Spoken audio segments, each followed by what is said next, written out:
to school, but I cannot go inside the classroom. I have to stay outside and get it. Because you're low caste? Yeah. That's so silly. What is your name? My name is Sakti. Sakti. Yes. Okay, Nolan. And you're a beekeeper. Yeah. Okay, wow. I've never met a real life beekeeper. How is it your English is so good? I was trained in Kathmandu when I was too young. Yep. I'm from so-called low caste family. Low caste family. Yeah. I go to school, but I cannot go inside the classroom. Yeah. I have to stay outside and get it. Because you're low caste? Yeah. That's so silly. You were part of the untouchable caste. Yeah. Man, that's such bullshit, man. When my parents became Christian, now there is no discrimination. No discrimination since they got Christianity. Because caste system is mostly a thing in Hinduism. You had to convert to Christianity to be accepted and not be a lower caste. സുഹൃത്തുക്കളെ, നിങ്ങളീ കണ്ടത് ഒരു Indian അവസ്ഥയാണ്. ഒരു Indian അവസ്ഥ എന്നൊക്കെ ഞാൻ പറയുമ്പോൾ നിങ്ങളിതിനെ മനസ്സിലാക്കേണ്ടത് ഇങ്ങനെയാണ്. അതിൻ്റെ പറഞ്ഞ വാക്കുകൾ, അദ്ദേഹം സംസാരിച്ച വാക്കുകൾ ഞാൻ ട്രാൻസ്ലേറ്റ് ചെയ്യുന്ന ഒരു വർഷം മോശമായിരിക്കും എങ്കിലും ഞാൻ പറയാം. അദ്ദേഹം പറഞ്ഞത്, ഞാൻ ചെറുപ്പത്തിൽ ഞാൻ കുട്ടിയായിരിക്കുന്ന സമയത്ത് എനിക്ക് സ്കൂളിൽ പോകാൻ കഴിഞ്ഞിരുന്നു, പക്ഷേ എന്നെ ക്ലാസ് മുറിയുടെ ഉള്ളിലേക്ക് കയറ്റിയിരുന്നില്ല. കാരണം ഞാൻ താഴ്ന്ന ജാതിയിൽപ്പെട്ടവനായിരുന്നു.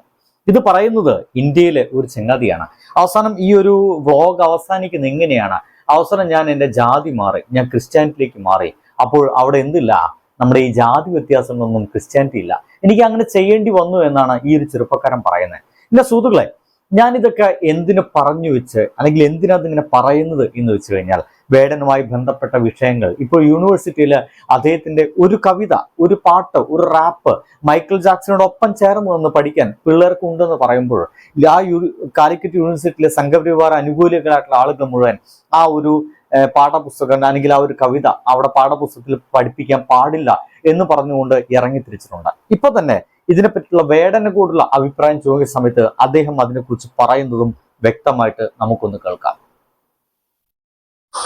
എന്താണ് ഈ ബിജെപിക്കാരെ വിടാതെ കൂടിയിരിക്കുന്ന കാലിക്കറ്റ് സിൻഡിക്കേറ്റ് ഒക്കെ പറഞ്ഞിരിക്കുന്നത് വേടന്റെ പാട്ട് പഠിപ്പിക്കരുതെന്നാണ്. ഇങ്ങനെ പുറകെ നടന്ന് വേണ്ടിയാണ്. നമുക്കറിയില്ല. ഇതിപ്പോ ഞാൻ പറഞ്ഞിട്ടൊന്നല്ല ഈ പാട്ട് പഠിപ്പിക്കുന്നത്. ഞാൻ ഇന്റർവ്യൂവിനകത്ത് പറഞ്ഞിട്ടുണ്ടായിരുന്നു. അങ്ങനെ ആഗ്രഹം ഉണ്ടായിരുന്നു, ഞാൻ മരിച്ചു പോകുമ്പോഴേക്കും എന്നെ കുറിച്ച് ആൾക്കാരെ ആലോചിക്കും 10ാം ക്ലാസ്സിലെങ്കിലും പഠിക്കുന്നു. അപ്പൊ ഇത് വലിയൊരു ഭാഗ്യമായിട്ടാണ് എനിക്ക് തോന്നുന്നത്. സുഹൃത്തുക്കളെ, നമ്മുടെ കാലിക്കറ്റില് സിൻഡിക്കേറ്റ് അംഗം ഇപ്പോൾ പറഞ്ഞിരിക്കുന്നത് വേടന്റെ പാട്ട് അവിടെ പഠിപ്പിക്കാൻ പാടില്ല. അതിനെ പറയുന്നത് പ്രത്യക്ഷമായ കാരണങ്ങളുണ്ട്, പരോക്ഷമായ കാരണങ്ങളുണ്ടെന്നാണ്. എന്താണ് ഈ പ്രത്യക്ഷമായ കാരണം എന്ന് വെച്ച് കഴിഞ്ഞാൽ, അദ്ദേഹത്തിന് മുന്നോട്ട് വയ്ക്കാനുള്ള 2 കാരണങ്ങൾ. ഒന്ന് കേട്ടോക്കൂ. വേടൻ എന്ന കിരൺദാസ് മുരളിയുടെ പാട്ട് കാലിക്കറ്റ് സർവകലാശാലയുടെ FIMGP ഒന്നാമത്തെ സെമസ്റ്ററിൽ പാഠ്യപദ്ധതിയുടെ ഭാഗമായി രണ്ട് തരത്തിലുള്ള പ്രശ്നങ്ങളാണ് അതിനകത്തുള്ളത്. ഒന്ന് പ്രത്യക്ഷമായ കാരണങ്ങളാണ്, 2 പരോക്ഷമായ കാരണങ്ങൾ. പ്രത്യക്ഷമായ കാരണങ്ങൾ നമുക്കെല്ലാം അറിയുന്നതാണ്. ഒന്നാമത്തെ കാര്യം, അദ്ദേഹത്തെ ലഹരി പദാർത്ഥം കയ്യിൽ വെച്ചു എന്ന കുറ്റത്തിന്റെ പേരിൽ അറസ്റ്റ് ചെയ്യുക. സുഹൃത്തുക്കളെ, ഇങ്ങനെയാണ് ഇദ്ദേഹം സംസാരം തുടങ്ങുന്നത്. നമ്മുടെ വേടനെ ലഹരി പദാർത്ഥം കയ്യിൽ വെച്ചെന്ന കുറ്റത്തില് അറസ്റ്റ് ചെയ്യപ്പെട്ട വ്യക്തിത്വമാണ്. അതുകൊണ്ട് തന്നെ അദ്ദേഹത്തെ ഒരു കവിത യൂണിവേഴ്സിറ്റിയിലെ കുട്ടികൾ പഠിക്കുമ്പോൾ ആ ലഹരി പദാർത്ഥത്തോട് ആ ഒരു കുട്ടികൾക്ക് അപാരമായിട്ടുള്ള ആകർഷണം ഉണ്ടാവുന്നതാണ് ഇപ്പൊ ഈ സംഘപരിവാര അനുകൂലിയായിട്ടുള്ള, അങ്ങനെയല്ല സംഘപരിവാരകാരനായിട്ടുള്ള ഈ സംഘിയായിട്ടുള്ള ഈ ഒരു ആള് പറഞ്ഞുകൊണ്ടിരിക്കുന്നത്. ഇങ്ങനെ പരോക്ഷമായ കാര്യങ്ങൾ പറഞ്ഞുകൊണ്ട്, പരോക്ഷമായ കാര്യം വളരെയധികം റിജിഡാണ് കേട്ടോ. മുസ്ലിങ്ങളും അതുപോലെ ക്രിസ്ത്യൻസും പിന്നെ ഏതാണ് കമ്മ്യൂണിസ്റ്റുകാരും ഒക്കെയാണ് ഇവരെ, ദളിതരൊക്കെയാണ് ഇവരെ പാട്ട് പാടാൻ വേണ്ടിയിട്ട് ഇവനെ വിളിച്ചു കൊണ്ടുപോകുന്നത്. അതുകൊണ്ട് വേടനെ എതിർക്കണം. നോക്കൂ, ഇവർ മുന്നോട്ട് വയ്ക്കുന്ന സംഗതി സിംപിളി ഇത്രയേ ഉള്ളൂ. വേടെന്ന് പറയുന്ന താഴ്ന്ന ജാതിക്കാരൻ എന്ന് പറയപ്പെടുന്ന ഈ ഒരു മനുഷ്യന്റെ പാട്ട് ഒരു കാരണവശാലും യൂണിവേഴ്സിറ്റിയിൽ പഠിപ്പിക്കാൻ പാടില്ല. കാരണം വേടൻ ഒരു സംഘപരിവാരകാരെ എതിർക്കുന്ന മനുഷ്യനാണ്. അത് തന്റെ പാട്ടിലൂടെയും പ്രവൃത്തിയിലൂടെയും പറച്ചിലൂടെയും വേടം നിരന്തരം ആക്രമിച്ചുകൊണ്ടേയിരിക്കുമെന്നർത്ഥം. ഈ ഒരൊറ്റ കാരണം വെച്ചിട്ടാണ് ഇവർക്ക് എങ്ങനെയെങ്കിലും വേടനെ ആ ഒരു സിലബസിൽ നിന്ന് ഒഴിവാക്കാൻ ശ്രമം നടത്തുന്നത്. എന്തായാലും നമുക്ക് വേടന്റെ തന്നെ അഭിപ്രായത്തിലേക്ക് ഒന്ന് കൃത്യമായിട്ട് കയറാം. ഇതിന്റെ ഭാഗമായിട്ടാണ് എന്തുകൊണ്ടാണ് ഞാൻ പലപ്പോഴും ഇവിടെ കാസ്റ്റ് ഉണ്ട് എന്ന് പറയുമ്പോൾ പല ആൾക്കാരും എനിക്കെതിരെ തെറി പറയാറുണ്ട്. അതിൻ്റെ ഒരു ചെറിയ ഉദാഹരണം ഞാൻ തുടക്കത്തിൽ കാണിച്ചു തന്നത്, താഴ്ന്ന ജാതിക്കാരനായതുകൊണ്ട് ക്ലാസ് മുറിയിൽ കയറാൻ പറ്റാത്ത പോയ ഒരു ഇന്ത്യക്കാരൻ്റെ ഒരു അവസ്ഥ. ഞാൻ അതിൽ കൂടുതലൊന്നും പറയുന്നില്ല.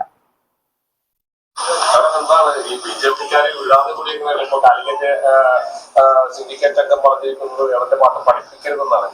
ഇങ്ങനെ പുറകെ നടന്ന് വേണ്ടിയാണ്. നമുക്കറിയില്ല. ഇതിപ്പോ ഞാൻ പറഞ്ഞിട്ടൊന്നല്ല ഈ പാട്ട് പഠിപ്പിക്കുന്നത്. ഞാൻ ഇന്റർവ്യൂവിനകത്ത് പറഞ്ഞിട്ടുണ്ടായിരുന്നു. അങ്ങനെ ആഗ്രഹം ഉണ്ടായിരുന്നു ഞാൻ മരിച്ചു പോകുമ്പോഴെങ്കിലും എന്നെ കുറിച്ച് ആൾക്കാരെ ആലോചിക്കും 10ാം ക്ലാസ്സിലെങ്കിലും പഠിക്കുന്നു. അപ്പൊ ഇത് വലിയൊരു ഭാഗ്യമായിട്ടാണ് എനിക്ക് തോന്നുന്നത്.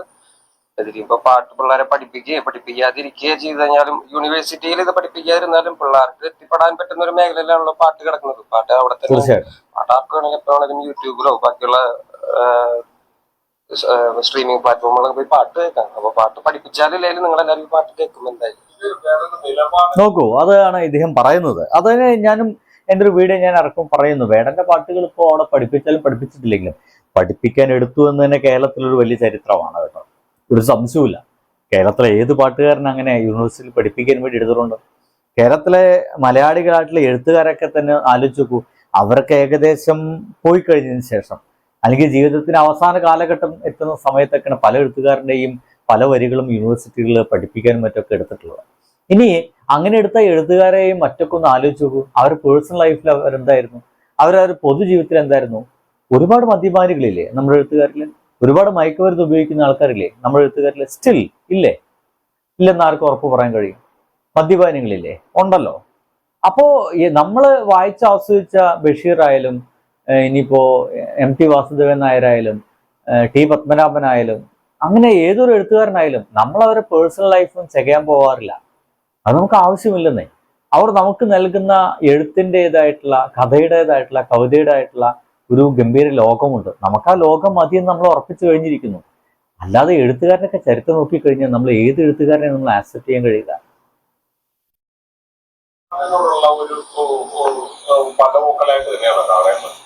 തീർച്ചയായിട്ടും നമ്മളൊരു കാര്യം ഒരുപാട് ആൾക്കാർ ഇപ്പൊ പറയാൻ മടിക്കുന്ന കാര്യം നമ്മൾ വന്ന് പറയല്ലേ.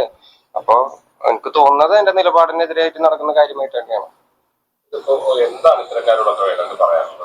ഞാൻ എന്റെ ജോലി നിർത്താൻ തീരുമാനിച്ചിട്ടില്ല. ഞാൻ ഇതെന്റെ പണിയാണ്. ഞാൻ ചെയ്യുമ്പോ എനിക്ക് രാത്രി നല്ലോണം കിടന്ന് ഉറക്കം വരുന്നുണ്ട്. ഞാൻ ഈ ജോലി തുടർന്നുകൊണ്ടേയിരിക്കും.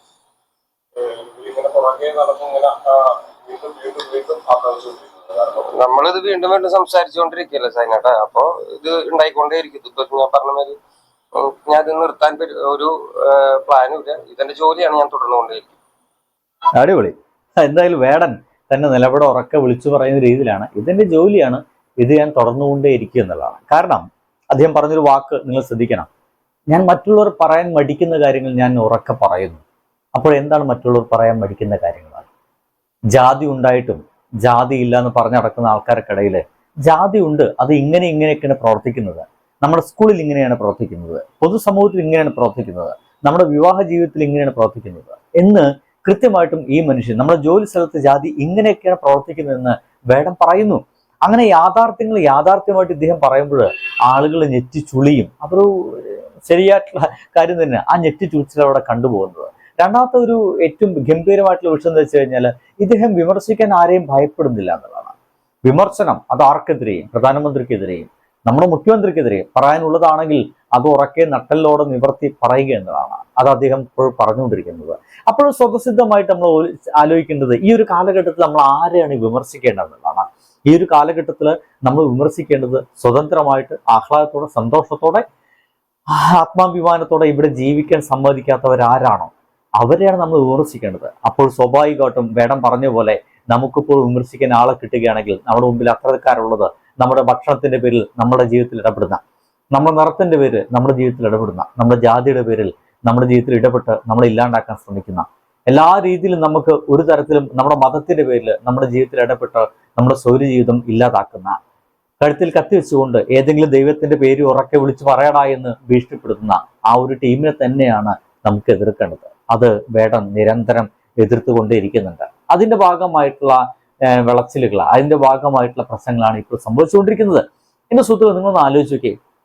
വേടെന്ന് പറയുന്ന കീഴന്ദാസ് മുരളി എന്ന് പറയുന്ന വേടെന്ന് പറയുന്ന തൃശ്ശൂരുകാരനായിട്ടുള്ള ഈ ഒരു ചെറുപ്പക്കാരന്റെ 30 വയസ്സ് മാത്രമുള്ള ഈ ചെറുപ്പക്കാരന്റെ 4 വർഷം മുമ്പ് എഴുതിയ ഒരു 4-5 വരികൾ പോലും ഇവർക്ക് സഹിക്കുന്നില്ല എന്നതാണ്. ആ ഒരു 4-5 വരികൾ പോലും ഇവർക്ക് സഹിക്കാതെ ഇരിക്കുന്നുണ്ടെങ്കിൽ ആ വരികളിൽ എവിടെയോ ഇവർക്കെതിരെയുള്ള വാക്കുകളുണ്ട്, അല്ലെങ്കിൽ ആ വരികളെല്ലാം ഇവർ ഭയപ്പെടുന്നു. എഴുത്തുകാരന്റെ വരികളെ ഭയപ്പെടുന്ന ഒരു ടീമായിട്ട് ഇവർ മാറുന്നു എന്നുള്ളതാണ്. അങ്ങനെയാണെങ്കിൽ ആ വരികൾ നിങ്ങൾക്ക് കേൾക്കാൻ വേണ്ടി എൻ്റെ കൂടി ഒരു ആത്മസംതൃപ്തിക്ക് വേണ്ടിയിട്ട് ഞാനൊന്ന് വായിക്കുകയാണ്. ചുമ്മാ ഒന്ന് കേൾക്കുക. അല്ലെങ്കിൽ ഇവിടെ വെച്ച് അവസാനിപ്പിക്കാം കേട്ടോ. സിറിയ, നിൻ മാറിലെ മുറിവിൽ ചോരയിലിപ്പതിൻ ഈച്ചേരിപ്പു. കുറിയ, നിൻമീതെ കഴുകന്മാർ പറപ്പു കാവലിരിപ്പു. മതമിരുളിൻ ഭാരതാംബയോ വെട്ടം തേടി അലഞ്ഞു നടപ്പു. മെക്സിക്കൻ കനവുകളായിരം ഒരു മതിലാലെ ആരു തടുപ്പു. ഇലങ്കയിൽ പുലിമിനിയും ദാഹം മാറാ തേടി നടപ്പു. കോങ്കോ, നിൻ ഖനികളായിരം കുരുന്നു നീ ജീവൻ നൊന്തുമരിപ്പു. സൊമാലിയൻ ബാല്യങ്ങൾ കുടിനീര് തേടി പല കാന്തം താണ്ടി. മ്യാൻമാറിൽ ബുദ്ധൻ ആയുധമേന്തി ചുടും ചോരമോന്തി. ആമസോൺ വീര, നിന്നുടെ മാറു തുളഞ്ഞതിൻ കാടുകരഞ്ഞു. ആഫ്രിക്കൻ പോർക്കളങ്ങളിൽ ആൺമകൻ ഉയിരിനായി അമ്മ കരഞ്ഞു. ആർട്ടിക്കിൽ പനിമലയുരുകി കടല് നിറഞ്ഞതിൽ കരകൾ മറഞ്ഞു. ന്യൂയോർക്കിൻ മണ്ണിൽ മകനിൽ മൂച്ചു നിലച്ചതിൽ പോരു നടന്നു. പാലസ്തീനിൽ പല നൂറായി പലായനം ഒരു പതിവായി മാറി. ചീന, നിൻ ചെങ്കൊടി താഴെ ഖുറാൻ എറിഞ്ഞതിൽ മണം പരന്നു. മലാക്കിൻ കണ്ണീർ വീണതിൽ എന്നെ പെറ്റതായി ഭൂമി കരഞ്ഞു. ബൊല്ലാഖ്, നീ പാടാപ്പാട്ടുകൾ 6 അടി മണ്ണിൽ കാതു തിരഞ്ഞു. ആസിഫിൻ ഉരയുടയ്ക്കുവാൻ ഭഗവാൻ പോലും കാവലിരുന്നു. ഇവർക്ക് വലിയ പ്രശ്നം ഉണ്ടാക്കി വരികയാണ് കേട്ടോ. ഒന്നുകൂടി വായിക്കാം. ആസിഫയെ അരയുടയ്ക്കുവാൻ ഭഗവാൻ പോലും കാവലിരുന്നു. ഐല, നിൻ കുഞ്ഞിക്കാലുകൾ കണ്ണീർ കടലിന് ആഴം മണന്നു. ഭൂമി, ഞാൻ വാഴുന്നിടം അനുദിനം നരകമായി മാറുന്നിടം. ഇങ്ങനെ പാടുന്ന ഈ വരികളാണ്. ഈ വരികളെപ്പോലും ഭയപ്പെട്ട് ഓടുകയാണ് നമ്മുടെ അല്ല ആരുടെയൊക്കെയോ ഈ സംഘപരിവാരുകാര്. ദുരന്തങ്ങൾ എന്നല്ലാതെ വേറെന്ത് പറയാൻ. ഒപ്പം ഉണ്ടാവണേ ഒന്ന് സബ് അടിച്ചിട്ട്.